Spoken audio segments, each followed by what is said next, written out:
The Church of Satan has had a long history of being legally recognized by the U.S. government. From weddings to funerals to the armed forces to court cases, we'll look at some examples and what they mean. Also answering listener mail asking for Satanism's take on astrology and also furries. Well, it's not Satan worship, it's Satanism. It's embracing the life-enriching things which have traditionally been given the devil's name. Pride, lust, earthly success, rational self-interest, atheism, humor, nonconformity, science, a passion for living, being selective about whom we love. We don't see these as shameful sins, but empowering ideals. And we also recognize the psychological power and fun of symbolism and aesthetics, so we utilize Satan as mythology's most fitting mascot for what we're about. Satansplain. Satanic Talk with Church of Satan Magister Bill M. Magister Bill M here with Satansplain. It is October 2023. Halloween is fast approaching. About a week ago, I made yet another appearance on Reaper's Underground. The first time on that podcast, I was talking about Satanism. The second time, I was sharing some of the more amusing tweet responses I had been getting on Twitter. We turned it into a comedy hour, basically. And this third time, I got to rant about my favorite movie, which is Clive Barker's Nightbreed, and I'll post the link for that on the usual channels. But yes, I did tie it back into Satanism, talking about what I believe some of the satanically relevant points of the film were, and also reading an excerpt from an essay written by Church of Satan High Priest Peter H. Gilmore, which made it to a very rare reprint of the original novel, Cabal. So I had a lot of fun talking about the movie, showing off my merchandise collection and all that. But let's get into the main content of today's Satansplain episode. Recently, I got some messages from a few different people all saying that they were questioned about the Church of Satan being legally recognized as a religious organization. Basically, as always, there are people out there with an axe to grind with the Church of Satan, trying to find any way to discredit the Church of Satan or Anton LaVey, any way they can think of. And a more recent fad, it seems, is saying that because the Church of Satan is not recognized by the IRS as a tax-exempt religious organization, then this means it's not legally recognized at all, and thus we, the Church of Satan, are not as legitimate as we could be, or are not as legitimate as some groups who claim to be Satanists who do somehow get tax exemption. So, to give a little background on all of this, not just with Satanism, but talking about tax exemption in general, non-political groups in the United States, who are not for-profit groups, can sometimes file for tax exemption. The rationale behind this is, well, if you're a group who is not in the business of trying to make more money than you need, and you're not political, and you're providing something for people, then okay, we, the government, will not forcibly take some of your money through taxes like we do with, all these other businesses or organizations or individual people. You just have to make your expenses and filings all open to the public, and we'll give you a tax exemption. As a Satanist, however, I would argue that the unfortunate reality is that too many religious groups over the years have used loopholes and shell games like this to make lots of money under the table, while the rest of us don't have that luxury. And at the same time, they also influence politics, among other crooked things. The Church of Satan does not believe that religions should get a free pass in this area just because they're religions, so one of the 5 points of pentagonal revisionism is strict taxation of all churches. In the immortal words of George Carlin, quote, "Tax these motherfuckers." And to be consistent with that, the Church of Satan rejects tax exemption status. As I said, there are some idiots out there who argue that because the Church of Satan is not tax exempt, it means we are not recognized by the U.S. government in any way, and additionally that this makes us somehow not legitimate as a religious organization. So who are the idiots who say these things? Well, not surprisingly, a lot of these claims come from Goons with Cevin Soling's own tax shelter and political stunt group. You may know them by the name the Satanic Temple. Hardly the first lie that their members have tried to tell and spread about the Church of Satan, but this lie is a funny one in particular to me, because in particular coming from them, considering that they themselves used to take the exact opposite stance. They used to take the same stance as us. One of their official channels on social media said so. They wrote a post at the time saying they proudly reject tax exemption because they think all churches should be taxed. They wrote that post years ago, but they never deleted it, amusingly enough. And here's another funny trivia bit about Cevin Soling and his organization's tax exemption. In order to get their tax exemption, they had to give evidence to the courts that Satanism was an actual established religion. And in order to do that, they had to explicitly mention Anton LaVey and the Church of Satan. The court transcripts are a matter of public record. I read them, so again, go figure. And I will throw in one more bonus trivia bit. If we're going to stretch the definition of Satanism to include people like the Satanic Temple or anybody else calling themselves Satanic, which I don't do, but if we're going to do that anyway, well, the Satanic Temple, by that definition, is not even the first so-called satanic group to get tax exemption, as they sometimes claim. The Temple of Set, for example, did that in the 70s, apparently.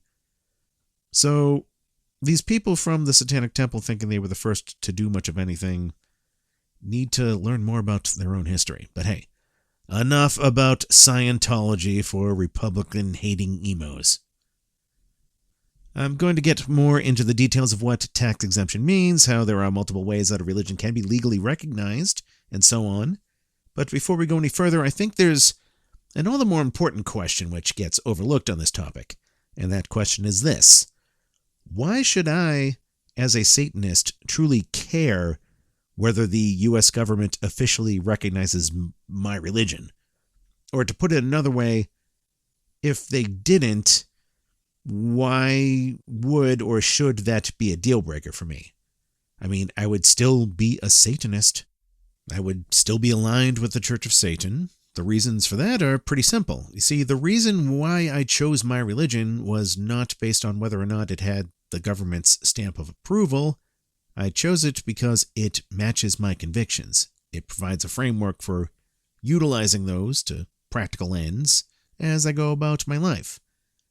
I would hope that those are the reasons why anybody would choose whatever religion it is that they are, whether it's Satanism or Christianity or Buddhism or whatever. You know, you choose it because it's what you believe. It's what you believe to be true. But apparently there are some people who don't feel that way. Okay. But even aside from all that, why would Satanists care that it's the U.S. government in particular who recognizes us? Because, newsflash, not all Satanists even live in the United States. The Church of Satan may be headquartered in the United States. Sure, we've always been headquartered in the United States, but we are an international organization. We have Church of Satan members all around the world. And there are some countries, for example, where the only legally recognized religion is that country's state religion. And we have some Satanists, some Church of Satan members who live in countries where there's like a Muslim theocracy, for example. Now, that obviously doesn't stop members in those countries from being actual Satanists, even if they have to keep it hidden. Now, all of those points aside, let me ask another question. What does it mean to be legally recognized in the United States? What does it mean to be a legally recognized religion in the United States? The reality is that there is no official list of legally recognized religions. And that's because such a list would constitute the government favoring some religions over others, which would violate the U.S. Constitution's First Amendment. Now, for those of you outside of the United States who may not be aware, here in the United States, our country's federal constitution includes a number of amendments to it, the first of which states, at the beginning, Congress shall make no law respecting an establishment of religion or prohibiting the free exercise thereof. This is what we mean by freedom of religion in the United States. The government can't say that this particular religion is religion, but this other one, this weird one, isn't. So basically, every religion is, technically, a legally recognized religion. Either that or none of them are. Okay, simple enough, but where it gets a little more difficult is protecting this freedom of religion, but not protecting it at the expense of violating other freedoms or breaking certain laws. So, for example, you can't just kill a bunch of people and then say, oh, I'm allowed to do this because I'm a Muslim and the Quran says I have a duty to kill infidels. So, hey, I'm just practicing freedom of religion here. I'm just exercising my religious freedom. Or for that matter, I can't rob a bank and say, this was a religious practice because I'm the founder of a new religion I just made up yesterday called Bankism. And in Bankism, our beliefs say you can rob banks. No, that's not gonna hold up in court. They're gonna send you to the jail. So my point here is that there are some cases where the government may have to recognize your religion to the point of determining whether you're legit and whether you're really practicing religion and not violating other people's freedoms or making excuses to break other laws and trying to hide behind the First Amendment. And there have been cases where the government has given legal exemptions to break the law under the justification of religious freedom. A classic example is the Native American Church. This was a religious group, and their religion incorporates the use of a psychoactive plant called peyote. Now, normally it is illegal to, take this plant, consume it, and trip out on it because it's classified as an illegal substance, just like, LSD and certain mushrooms are.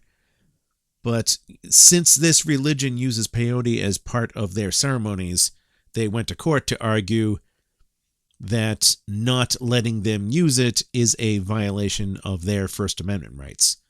And long story short, they won the court case.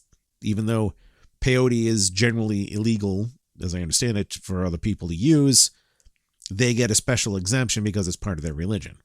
So that's just one example of a religion being legally recognized, and notice that it has nothing to do with tax exemption. So the bottom line is that the United States Internal Revenue Service, the IRS, is not the sole authority on what is and isn't a religion. In fact, there are plenty of eclectic religions in the United States which have no definitive central organization who could file for tax exemption. These are really, really loosely organized religions. They don't have a central organization. They don't have maybe no definitive canonical scriptures or local buildings where they gather, but they are nonetheless religions. They have practitioners, and, again, they are protected under the First Amendment. The government can't say, no, your beliefs are too weird and you can't practice that religion, or, we're not going to call you a religion. So what are some other ways a religion can be recognized by the U.S. government? And again, besides by the IRS. Well, I suppose another example is the U.S. Patent and Trademark Office. So, there are legally trademarked symbols that have religious significance.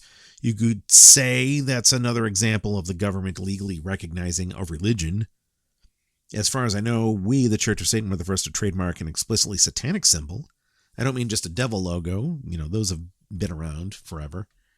In fact, I once read that the devil logo used for Underworld Deviled Ham is the oldest existing trademark logo that's still in use.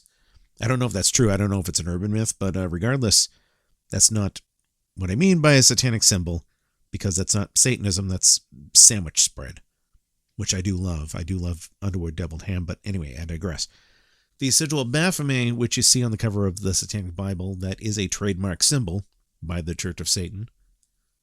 A much better example, though, of legal recognition that comes to mind is being a wedding officiant.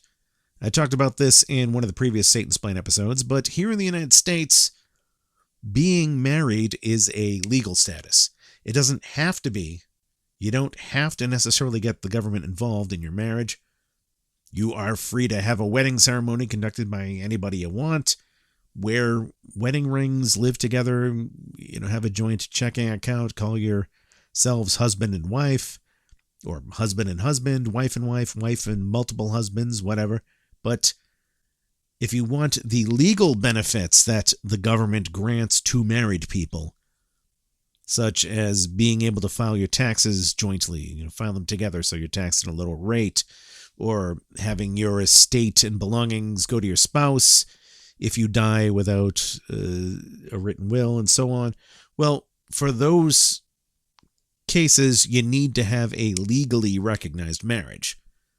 And to do that, you need, among other things, somebody who has the legal authority to conduct the wedding ceremony. Somebody who can perform legally binding wedding ceremonies. And that person is called a wedding officiant. Typically speaking, and traditionally speaking, the wedding officiant is a religious minister. People, when they do get married, usually go to a church or a synagogue or a temple or wherever to get married. Some people don't. There are people who have their wedding conducted by a judge or a justice of the peace, or even an Elvis impersonator in Las Vegas. But in all cases, the officiant, whether it's a priest or justice of the peace or somebody in an Elvis costume, has to have the power legally to declare a couple legally married. Now, are there examples of Church of Satan clergy who have this power? The answer is yes, absolutely.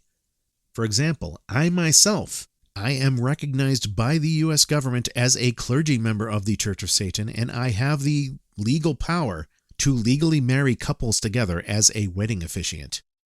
How did I get this power? Well, I had to file paperwork with my state. I had to show them I am a member of the priesthood.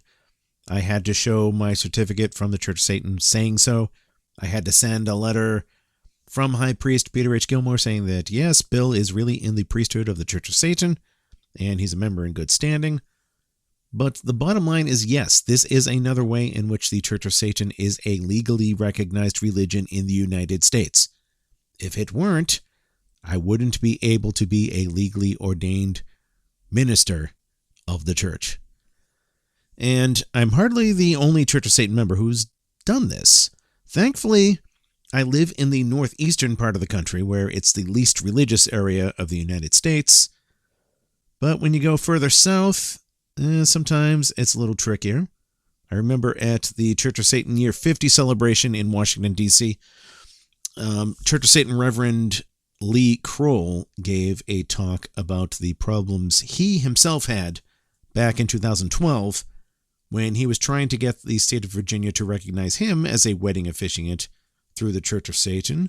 So, long story short, he was denied it at first, but then had to contest this and get the courts to put aside their bigotry as Christians and face the fact that, yes, the Church of Satan is a legitimate religious organization, which has been around for about half a century by that point. And as an established religion, our priests should be able to get the same legal officiant rights as priests of other religions get within the state. And, well, long story short, he won that case. He even got a write-up in a magazine, I think it was New York Magazine, in an article on cool clergy. Now, there is one final example I'll give of where the U.S. government might recognize a religion, and where they have in fact done so for the Church of Satan, and that example is the U.S. military. In fact, another related trivia bit here, the first publicized satanic funeral was coincidentally a military funeral. It was performed in 1967 by the Church of Satan for a member of ours who was in the Navy. You can read about it on churchofsatan.com in the history section. You can see photos of Anton LaVey with uniformed military men by his side. And as you can imagine, there was an outrage from Christians at the time, but the First Amendment prevailed. But more about the military itself here. The armed forces traditionally have chaplains who are there to help administer religious services to soldiers and do what they have to do to be mindful of other soldiers' religious rights and so on. And to help with this, there is an official government document called Religious Requirements and Practices of Certain Selected Groups, a handbook for chaplains. I remember seeing this document shared on a lot of religion websites back in the 1990s. That's where I first read it. But it has entries for various different religions with an overview of what they believe, what special holidays they have, do they have any dietary restrictions, and so on. And sure enough, since at least 1977, there has been an entry in this document for the Church of Satan. You can look it up. Department of the Army pamphlet number 165-13. If you go to the FAQ on churchofsatan.com, you can find under one of the sections a copy of the 1978 version, I believe. Over the years, we have had members in the military who have opted to put Church of Satan on their dog tags. Now, some don't. Some figure, it wasn't worth the hassle from sergeants and, Christians in their platoon, what have you. But some soldiers have. So if you'd like to hear more about Church of Satan members in the military in general, you may want to check out the podcast Infernal Legion over on RadioFreeSatan.com. So in summary, to say that the Church of Satan has no legal recognition is a lie. We have been recognized by the U.S. government in many ways over the years, but we still maintain our position of rejecting tax exemption, and we dare other churches to do the same. More importantly, I will say that if you look to the IRS as the grand deciders of what is or isn't a religion, you are not a Satanist, you are a statist. Let's take a break and then read some listener mail. You are listening to Satansplain. You are listening to Satansplain, real satanic talk with Church of Satan Magister Bill M. For questions, comments, and correspondence, send an email to bill@satansplain.com. The Satanic Scriptures hands down the wit, wisdom, and diabolical perspective of the Church of Satan's High Priest, Magus Peter H. Gilmore. These essays, articles, and diatribes have been collected from over 20 years of the High Priest's writings for his infernal cabal, some first issued in the pages of publications available only to insiders.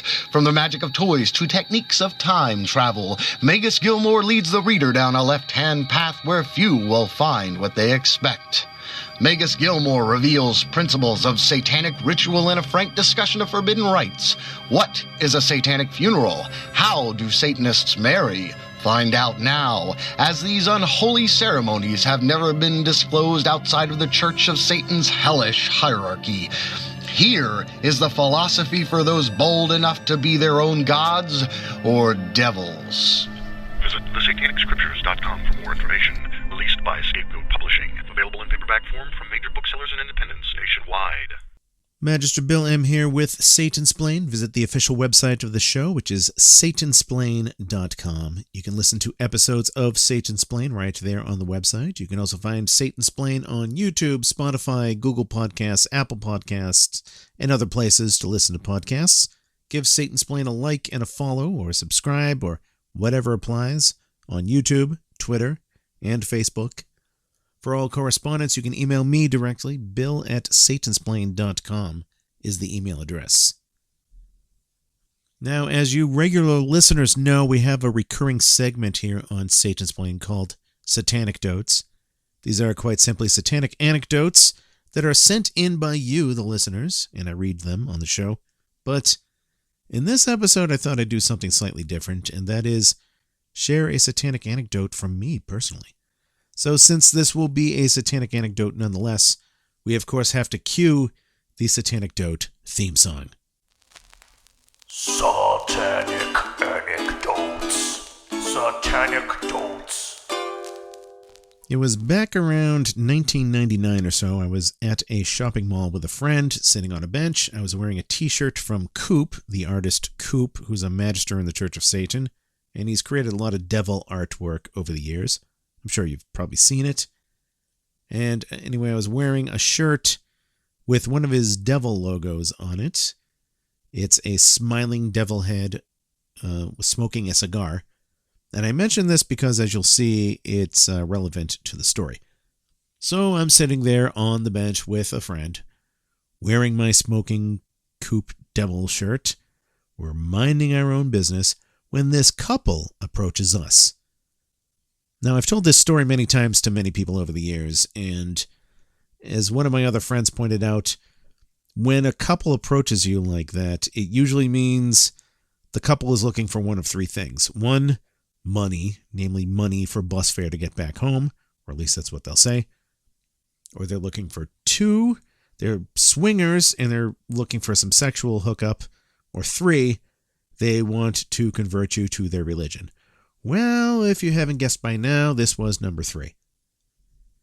And like Yoda said, always two there are with the Sith, a master and an apprentice. Well, Magister Bill says always two there are with the proselytizers, a master and a novice. Usually it's the more experienced one who talks first, but sometimes it's the novice. In any case, in this case, it was the more experienced one who was doing the talking. The more experienced Christian zealot, and he didn't jump right in with the preaching and all that, because the smarter Christians know that, that won't get anybody to convert. So he starts with a vague question to get his foot in the door. And he says, "What do you think of the family situation in the United States?" So I give an answer. And then, of course, he shifts the conversation to, well, the Bible says a lot about the family, and starts pulling examples from the Bible. So I realize what he's doing here, but I decide to play it dumb, and I try to steer the conversation away by saying, yeah, and, Confucianism, too. That's another religion, Confucianism, that focuses a lot on the family. And we see this and blah, blah, blah. So, of course, he's not going to have any of that. So he steers the conversation back to the Bible. And he also employs a common debate technique as we're talking. And we were talking for quite a while. And that technique is that, when I start coming to find a flaw in his arguments or what he's talking about, he interrupts me and then changes the subject. He was pretty good, I got to admit. There's a lot of that whole incident I still remember. But finally, though, as we're debating back and forth, my friend is getting annoyed, and she finally bursts out, "Why did the two of you come up to us to talk about this stuff? Why us? Why the two of us?" "Well, I was just..." And so immediately I point to my shirt. I say, "It was a shirt, wasn't it? It was the shirt." And so my friend laughs. And the guy says, "Oh, well, no, gee, I didn't notice your shirt until now. And I say, "Yeah, I got this at an art show. It was the artist Coop. I was there, and he was signing autographs, and there were posters. And now, the devil doesn't really look like that, right?" So I play it dumb and interrupt him again. "Yes, I know." So are you saying you're into that?" And I say, "Art? Well, yeah, I was kind of into art. I took some art classes in high school, and I did some work with pen and ink and acrylics and charcoal." No, I mean, are you into, I say, No, I don't smoke cigars." Anyway, that was my Satanecdote I wanted to share. Let's get to some listener mail. Skunky writes with a couple of questions. The first one of these two questions is, what are your thoughts on the furry fandom? Could one be a furry and a Satanist at the same time? Would it be possible to have membership in the Church of Satan and be an active furry and be able to go to furry conventions? So I wrote back to Skunky, and I started by saying, I honestly don't know much about the furry community. I mean, I have some general idea of what it's all about, but to be perfectly honest, I don't know how much of what I've heard is true as a rule, how much is an exception, or just plain, lies, propaganda made up by people who don't like what they do. So as I understand it, though, furries, at the very least, we can say are people who have a vested interest in anthropomorphized animal imagery. And, granted, animals that are anthropomorphized, which is to say, given human characteristics and human expressions, walking on two legs, talking, having facial expressions, and so on. That's hardly anything new. There are countless cartoon characters like that, Mickey Mouse, Daffy Duck, Tom and Jerry, and so on. But it seems that furries take this whole concept to another level, an intense hobby, you could say. Now, how exactly they carry this out, I get mixed reports about that from some of the articles I've read. Apparently, there are people who view being a furry as a sexual fetish of sorts. I've stumbled across some furry imagery on deviantart.com when I've tried looking up things my friends have, posted, and they say, people who looked at this may have looked at this too. And found some rather disturbing images, but, then I hear other furries say emphatically, no, it's not a sexual thing at all. It's cosplay, it's having fun with an online avatar and a nickname, and, dressing up and hanging out with other people who like to dress up. Maybe an identity, an alter ego, you could say, but no, not a sexual thing. And then I've also heard in the other extreme accusations of furries being pedophiles, which I'm skeptical of since everybody these days calls anybody they don't like a pedophile. I mean, I suppose that pedophiles typically want to work where they have access to children, and wearing a giant mouse costume may be a way to do that, but obviously it doesn't follow that anybody who likes wearing a giant mouse costume is a pedophile, or even anybody who just enjoys working with children as a pedophile. Doesn't follow. So anyway, the impression that I get is that this so-called furry community is not really a community. It's not one demographic. It seems to be a mix of separate groups of people who take a completely different approach in different ways. Some who just like dressing in strange costumes and having animal nicknames, some who take it to sexual levels again, and so on. So the question was, how would Satanism view all of this? Well, first and foremost, as the Satanic Bible states, Satanism does not support child molestation or bestiality. So let's get the easy part out of the way. Let's address that extreme first. Satanism condemns that. And that's because we do not support sexual activity with beings who cannot give consent, whether they are animals, children, or beings who are otherwise too naive to really understand human sex. And as for adults who may do the furry thing as a harmless kink with other consenting adults, well, in that case, as a Satanist, I have no problem with that. Because as we also say in the Satanic Bible, we're okay with any sort of so-called sexual deviancy so long as it's with consenting adult humans. It doesn't matter how weird it may seem to other people, because that's irrelevant. If you find something that's pleasurable to you, and you're doing that in the privacy of your bedroom with consenting adults, then, what do I care?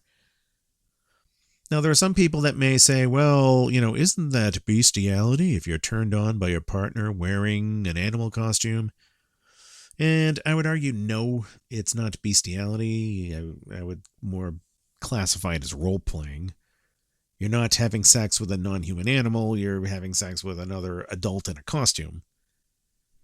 And finally, I think, needless to say, as for the sorts of furries who take a completely non-sexual approach to the whole thing, I don't see why Satanism would have a problem with that.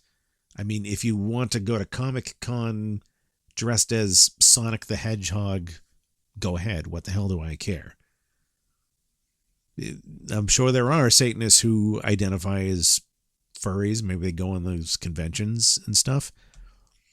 As I said, though, I admittedly don't know a whole lot about the furry phenomenon. If you think I'm missing something big here, or I'm completely wrong about something I said, well, drop me an email, bill@satansplain.com.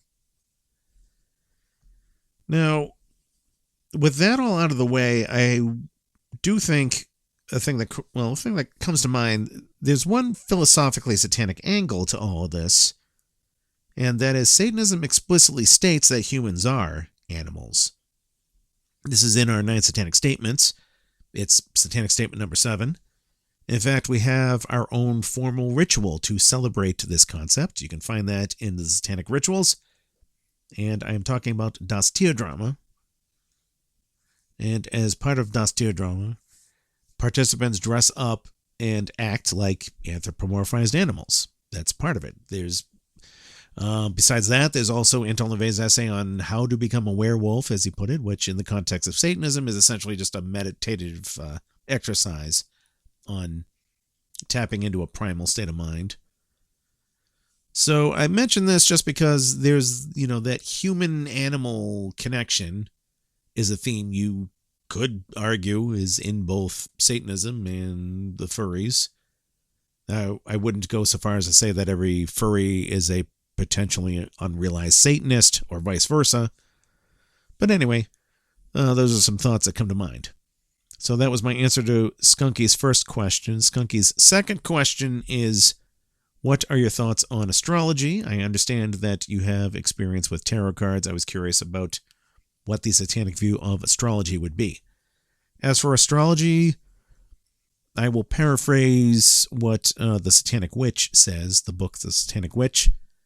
And that is, in short, astrology is bullshit, but the fact that other people believe it is something which Satanists can take advantage of. Also, I think the real attraction to horoscopes and people knowing their sign and stuff like that, the attraction is not really divination or belief in astrology. I think the main attraction is just self-interest. So, namely, the self-interest of, ooh, here's a mysterious symbol and all these cool adjectives, and they all describe me. And I'm pretty sure, as I've said before, I see no problem with treating horoscopes as a novelty like that. I myself have a coffee mug with my astrological sign on it. And I'm sure there are some uptight atheists out there who think that this is a bad thing and that I'm a hypocrite since I'm an atheist and I also don't believe in astrology, and why would I have a coffee mug like this? I shouldn't own it. And to them I say, well, because I like this coffee mug. So, fuck you. I think, the novelty of your astrological sign, it's a novelty, and you can enjoy it just for that. But for more on this satanic third side to astrology, I would say go to churchofsatan.com and look up an essay there called LaVey Looks at Astrology. Some good reading there. And that is going to do it for this episode of Satansplain. I've got a number of other emails that had various questions regarding satanic ritual, but I think I'm going to save all of those for the next episode of Satansplain as it gets around Halloween, because I have a lot of additional things I want to say on the topic of satanic rituals. Until then, thank you for listening. Hail Satan. You have been listening to Satansplain. For more information about the show, visit the official website at Satansplain.com. And for more information about Satanism itself, visit churchofsatan.com. This episode, copyright 2023, Magister Bill M.